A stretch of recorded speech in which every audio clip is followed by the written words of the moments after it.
Hi boys and girls, I'd like to share just a little bit more about penguins with you.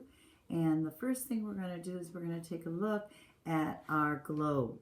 And as soon as I can get this picked up here and turned around, you'll see, boys and girls, our globe.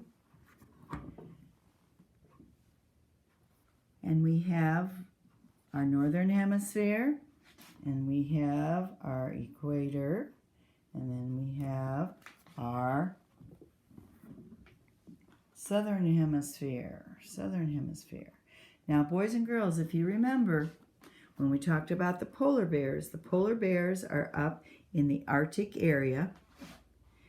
They are in the northern hemisphere, and there are absolutely no penguins that live in the northern hemisphere. The only place you find them are in zoos. Then we go to our equator, and then we go down into the southern hemisphere. Come on, cooperate, globe.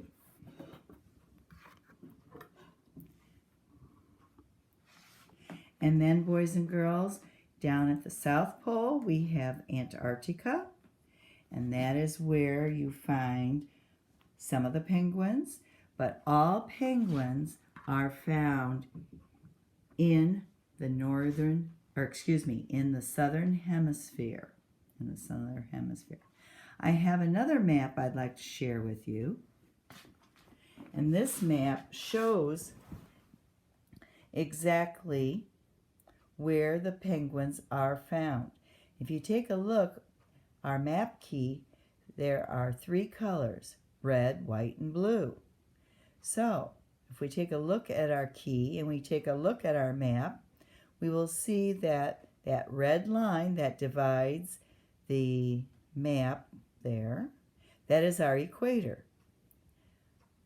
North is the northern hemisphere. South of that line is the southern hemisphere. White, any area that is white, that is where penguins are not found. Penguins do not live in any area that is white on the map. All areas that are blue, that is where penguins are found.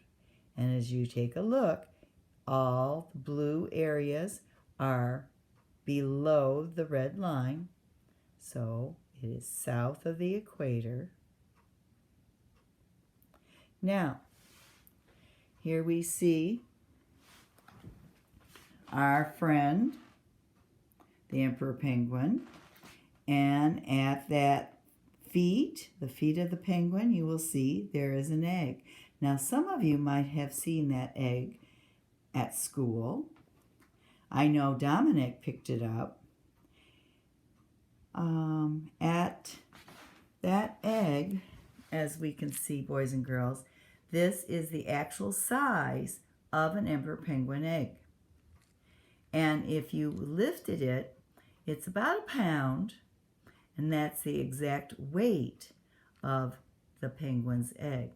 So this is the actual size and weight of an emperor penguin egg. Can you imagine having to have this egg on your feet and have to stand there while that baby is growing inside that egg?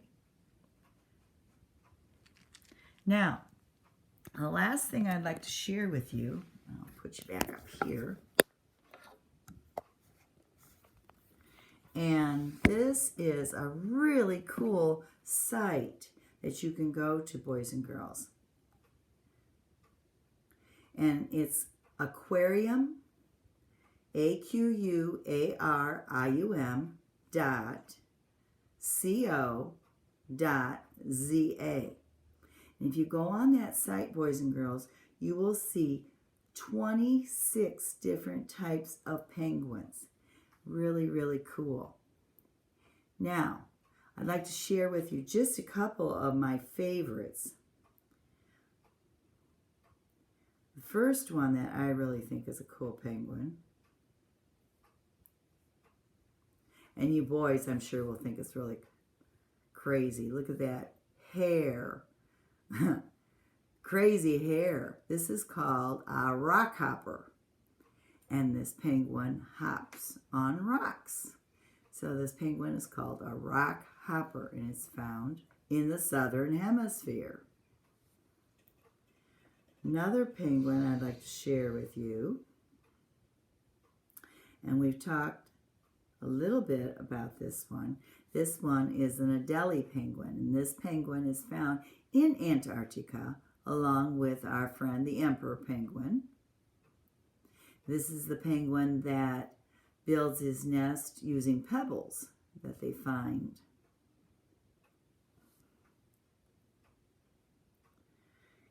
Okay, this penguin I think the girls will all like. Oops, oh no, what happened? This is the smallest penguin found in the world. These are called fairy penguins, and they almost have a bluish color to them. These are called fairy penguins.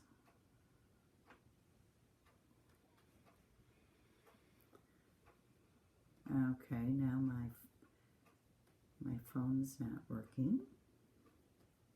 I don't know where. Okay, there we go. And the last penguin I'd like to share with you. I like this penguin. This penguin's called Chinstrap because it looks like he's wearing a hat and he's got a strap underneath his chin. So he's called the Chinstrap penguin. So boys and girls, I hope you get a chance to go on this site and see all the different types of penguins. And it also shares with you exactly where they're found, where they're located, and really neat site to go to. We think of just penguins in the South Pole, but that's not true. There's one set of penguin that lives right at the edge of the equator. So, really cool site. So, talk to you later.